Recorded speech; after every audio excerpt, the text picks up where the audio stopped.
titah budaya.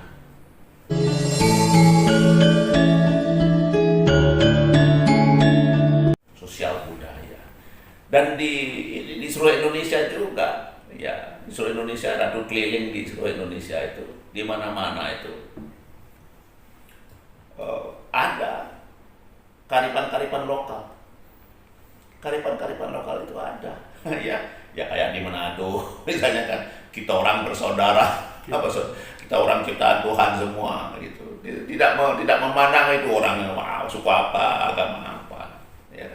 Ya kalau di Bali menyamu beraya, itu kearifan lokal itu, menyamu beraya, bersaudara kita. Ya menyamu beraya ini ya makanya sering dari dulu juga adik-adik tahu itu. Kalau saudara-saudara Islam disebut nyamu Islam.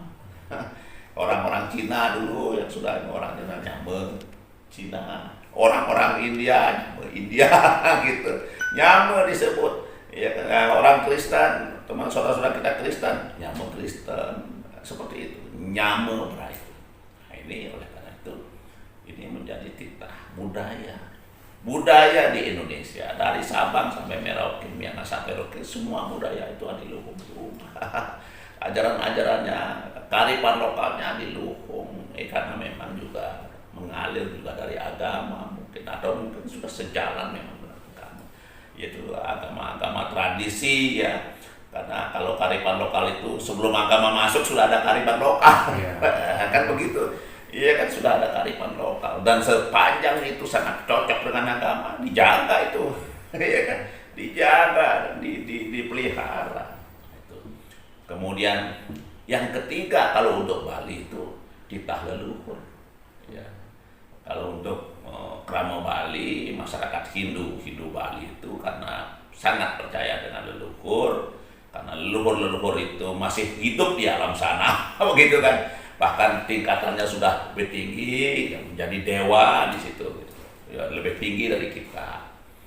Nah, kemudian disembah, ya kan?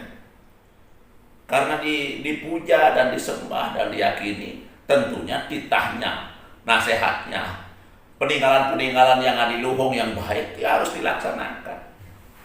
Ya, kualat kalau tidak melaksanakan titah leluhur, kualat, ya kan? Iya kan, kalau tidak titah orang tua kah, titah kakek kah, titah nenek kah, eyang dan segala macam itu, kalau yang baik-baik kemudian kita tinggalkan, kita langgar, itu kan kualat jadi manusia. Nah itu titah leluhur, jadi petunjuk leluhur. Nah ini sesuai sekali antara agama ya dengan lokal jenius, ya kan, itu sesuai. Ya kan, titah leluhur. Nah, karena misalnya ratu yang kebetulan, apalagi ratu turunannya dalam waktu rengkong, ya kan, ratu selalu terngiang dengan itu, karena ratu memuja dalam waktu rengkong, gitu, ratu menyembah dalam waktu rengkong. Ya, langkah-langkah beliau, tindakan-tindakan, sikap beliau itu, kebijakan-kebijakan beliau itu menjadi suri tauladan. Dalam hal ini kerukunan. Iya, kerukunan. Oleh karena itu ya kualat ratu kalau kita tidak menerima perbedaan keyakinan, sepanjang keyakinan kepada Tuhan yang Maha Esa, kan, apakah Allah, apakah Yesus, ya kan, apakah Sang Buddha, apakah Tien, itu Sang Yang Widiwasa, terus sama sama ya seperti itu. Nah kemudian yang keempat itu, kalau di Bali ini, dan ini di seluruh Indonesia, titah negara. Ya. Kerukunan itu titah negara. Ya. Mengapa itu titah negara? Karena kalau itu tidak dititahkan, ya, kalau kerukunan tidak dititahkan oleh negara di Indonesia ini, hancur Indonesia. Ya. Bayangkan dari Sabang sampai Merauke, 17.000 lebih pulau. Ya kan, 17.000 lebih pulau, ya kan, luasnya luar biasa, ya kan, ya 7 jam flying time ya dari Aceh ke Merauke itu 7 jam dengan private jet lah, dengan itu sudah itu 7 jam itu playing time itu, jam terbang kira-kira begitu. Kemudian budayanya, suku bangsanya ada 714 ya, kalau nggak salah. Ya, agama besarnya 6, aliran kepercayaannya juga banyak. Iya kan? Adat istiadat, budayanya, perbedaannya. Oh itu lebih dari 1000, ribuan bahasa juga, bahasa daerah. Ya, ini semuanya adalah bagaikan kemang-kemang di taman, adalah membuat indah kekayaan. Tetapi kalau ada persepsi yang berbeda, kemudian manajemen yang berbeda, perbedaan-perbedaan itu kalau sampai dimanage dengan salah, gitu, ya disikapi dengan salah, itu bisa menjadi malapetaka.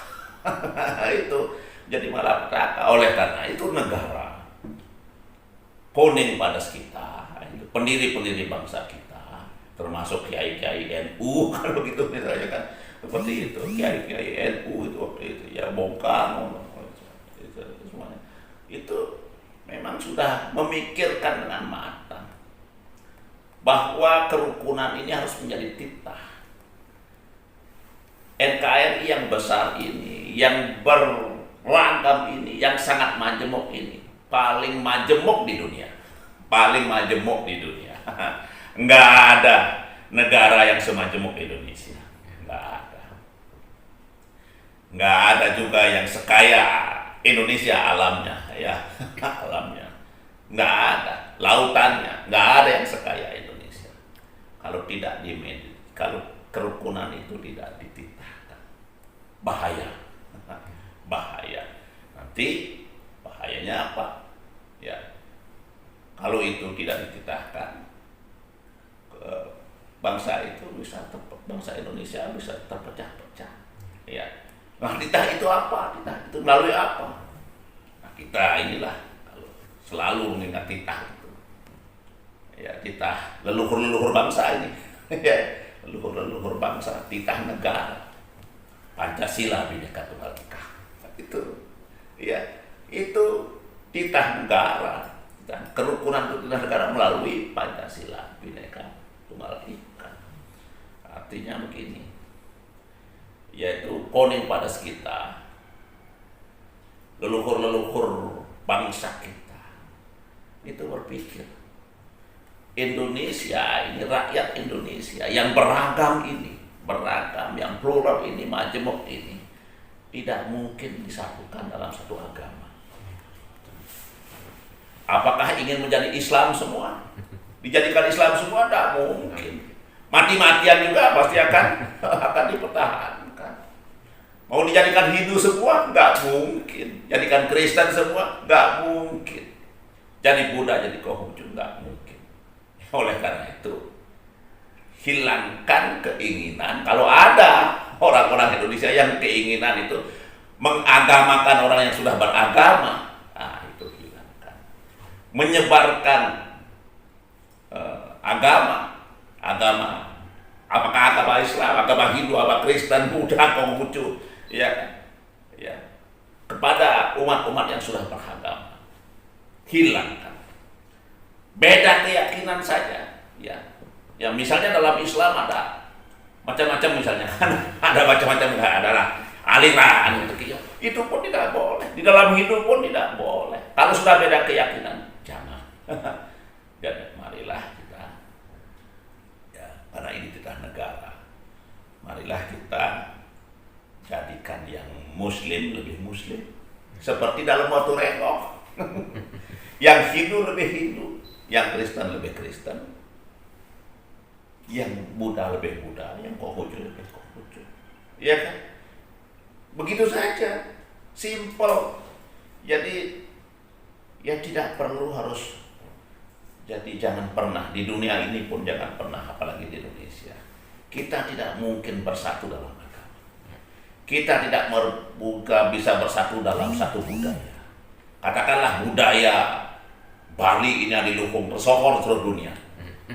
Ya kemudian karena itu jumawa kita, sombong orang Bali misalnya. Oh kalau gitu semua dunia harus memakai budaya Bali. Seluruh Indonesia pakai budaya Bali. Keblinger juga. Tak bisa. itu. Kalau soal budaya, soal adat istiadat, biarkanlah Aceh seperti Aceh, biarkanlah Padang seperti Padang, biarkanlah Jawa seperti Jawa, Jogja seperti Jogja, Solo seperti Solo, Bali seperti Bali, NTT NTT, Maluku Maluku, Papua biarkanlah seperti Papua, Minahasa biarkanlah seperti Minahasa. Jaga itu, karena itu lambang kebinekaan Indonesia, kekayaan. Ya, Indonesia itu berbineka dan itu kekayaan dan itu keindahan. Ada yang Papua, ada yang Ambonnya, yang Celebesnya, yang NTT-nya, Probamora, yang Minahasa, yang Bali, yang Madura, yang Jawa, yang Sunda, Sumatera, yang Padang dan sebagainya, yang Borneo, itu harus dijaga. Inilah sebenarnya toleransi. Jadi kita tidak bisa bersatu di dalam satu agama, dalam satu budaya, dalam satu adat istiadat, tidak bisa bersatu. Tetapi kita bisa bersatu di bawah Pancasila dengan nilai-nilai Bhinneka Tunggal Ika itu. Nah, ini Poneng Baros kita yang wah, itu luar biasa itu. Itu anugerah Tuhan Yang Maha Kuasa. Indonesia diberkati, diberikan anugerah oleh Tuhan Yang Maha Esa melalui pendiri-pendiri bangsa itu.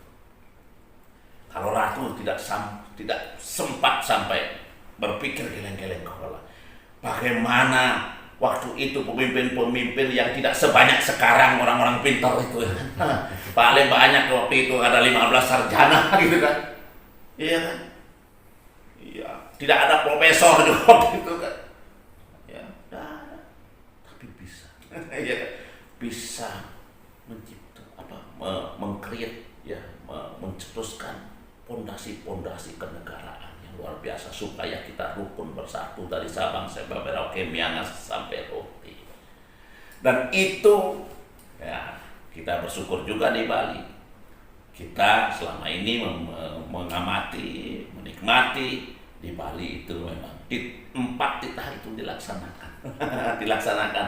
Nah, oleh karena itulah maka toleransi bukan barang baru di Bali, kebersamaan. Nah, kemudian pada saat ada forum kerukunan umat beragama di Bali yang diinisiasi sebenarnya tahun 1997, Ratu juga ikut sebagai prakarsa bersama Gubernur Dewa Brata waktu itu. Ya. Ya. Kemudian dilembagakan tahun 99 SK Gubernur, namanya Forum Komunikasi Antar Umat Beragama. Waktu itu sudah ada kesepakatan misalnya ya kesepakatan soal salam misalnya gitu, soal bagaimana mengucapkan salam ada kesepakatannya, jadi supaya sama-sama enak begitu. Kemudian juga pada hari raya Nyepi misalnya bersamaan dengan Idul Fitri, ya Jumatan bersamaan dengan Natal, ini kan coba kalau pada saat itu tidak ada moderasi beragama, istilah sekarang kan moderasi, Bali sudah ya, tidak akan ngotot-ngototan soal, tidak terlalu fanatik-fanatikan soal agama. Ya karena kita harus memandang, oh kita punya saudara kita yang Muslim, oh kita punya saudara kita yang Kristen, kita musuh Buddha, harus kemudian take and give, ya kan, sama-sama kompromi, jalan itu, ya kan. Pada hari raya Nyepi misalnya bahkan bersalaman dengan Idul Fitri, jalan. Ya memang kemeriahannya tidak begitu, tetapi maknanya tidak berkurang. Jalannya ada sama-sama jalan. Bersamaan dengan Natal pernah, ya kan. Hari Minggu pernah, Jumatan sering, Nyepi dan Jumatan sering berjalan dengan baik.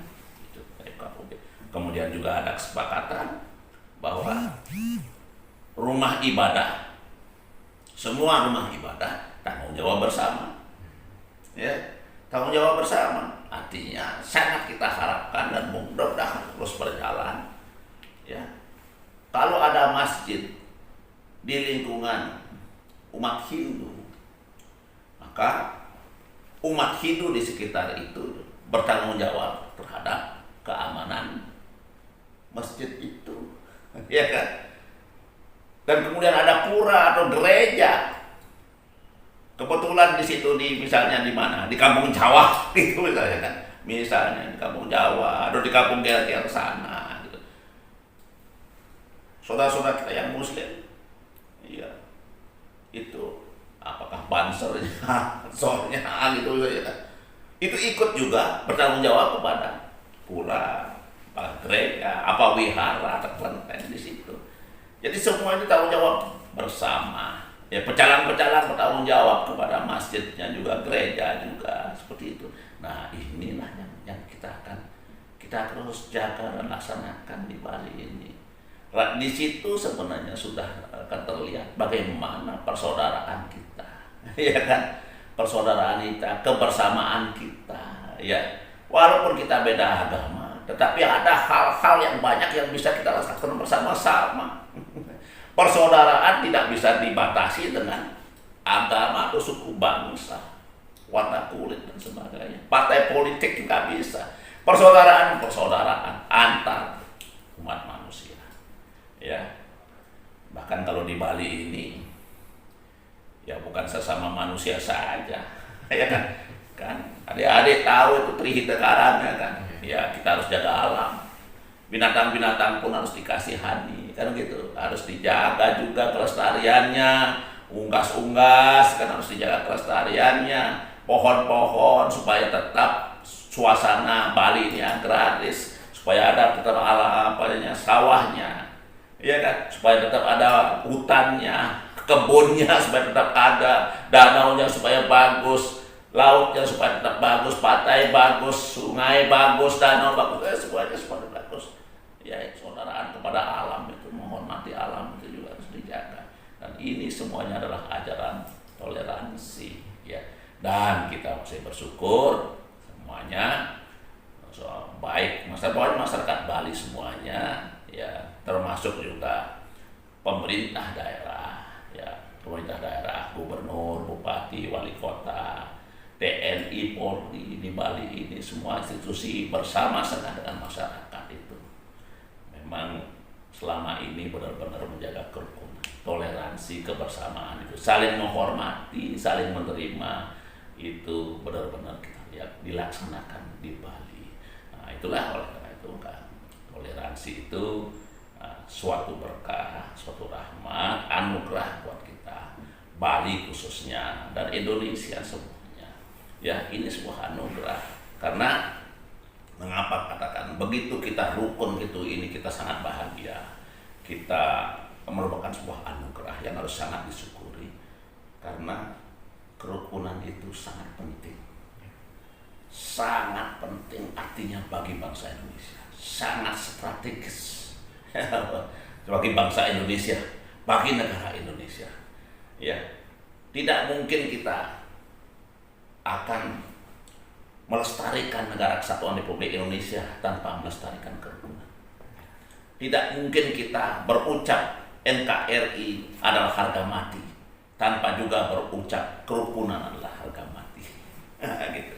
Nah, oleh karena itulah jiwa-jiwa ini, jiwa-jiwa Pancasila, jiwa-jiwa cinta tanah air, jiwa-jiwa nasionalisme, ya, di Bali ini tampak. Dan semua mata, ya, bahkan pihak asing di dunia ini melihat, ya, Bali adalah salah satu garda terdepan benteng Pancasila Bhinneka Tunggal Ika. Itu, ya, Bali ini garda terdepan Pancasila Bhinneka Tunggal Ika. Ya, artinya apa? Kalau ingin mengganti Pancasila Bhinneka Tunggal Ika, ingin membubarkan NKRI, hancurkan Bali lebih dulu. Seperti itu kira-kira. Nah, ini karena memang Bali salah satu daerah yang memang ikut terdepan di situ. Dan mudah-mudahan seluruh, ya, kita berharap dan mudah-mudahan selalu terjadi itu seluruh daerah di Indonesia ini, dari Sabang sampai Merauke sampai itu selalu berlomba-lomba untuk terdepan di dalam menjadi benteng Pancasila, Bhinneka Tunggal Ika, benteng NKRI, ya itu seperti itu. Nah kemudian yang satu lagi kalau menyinggung toleransi, kerukunan, itu dasarnya itu kan Pancasila, Bhinneka Tunggal Ika, ajaran agama, sosial budaya leluhur, dan kemudian kenegaraan itu cinta tanah air, cinta tanah air. Bagaimana itu cinta tanah air? Cinta tanah air itu harus dimanifestasikan, diterjemahkan kepada kita cinta Indonesia. Cinta Indonesia apa? Kalau kita cinta Indonesia itu sama dengan kita cinta kepada istri kita, anak kita, gitu kan, anak-anak kita, keluarga kita, cucu kita, semuanya begitu, misalnya saudara-saudara kita mencintai semua apa adanya. Ya, kalau cinta NKRI, cintailah dengan semua apa adanya Indonesia itu. Cinta dari Sabang sampai Merauke, Miangas sampai Rote, agamanya kita cintai semua. Suku bangsanya kita cintai, adatnya kita cintai, budayanya kita cintai, pulau-pulaunya kita cintai, kita kagumi, ya kan? Harus diterima, dicintai. Jangan pernah ada yang ngomong kemudian cinta Indonesia kemudian tidak suka masjid, tidak suka melihat orang berjilbab misalnya kan, atau tidak suka gereja, tidak suka saudara-saudara kita yang Kristen, tidak suka pura, tidak suka wihara. Wah, begitu melihat rumah ibadah orang lain lalu kita kemudian ya gimana aja jijik kita, itu bukan cinta Indonesia.